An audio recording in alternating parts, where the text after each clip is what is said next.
মোহনবাগানের যে আইএফএ জয়, সেখানে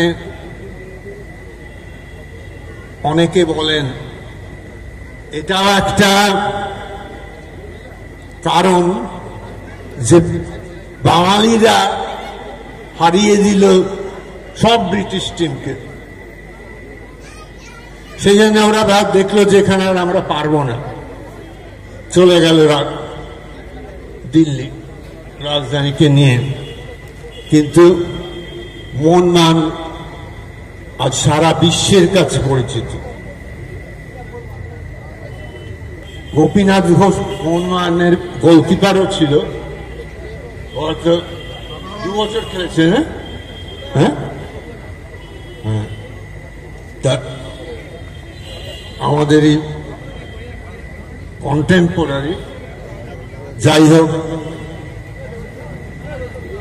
সেই সব কথা ভাবলে মণিলাল সেন আমার দাদু ছিলেন, তিনি one of the founder and captain of the club.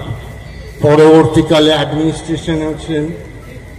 আমার বাবা যাটা সেই সবাই মোহনবাগান ক্লাবে খেলেছেন ফুটবল। আমি 1957 সালের সদস্য, আর আমি গর্ব করে বলতে পারি যে আমি গোষ্ঠপালের ক্রিকেট খেলা দেখেছি। গোষ্ঠপাল তখন veteran, Mohun Bagan veterans and CAB veterans খেলা হবে 1949 সালে। তখন আমার 8-9 বছর বয়স।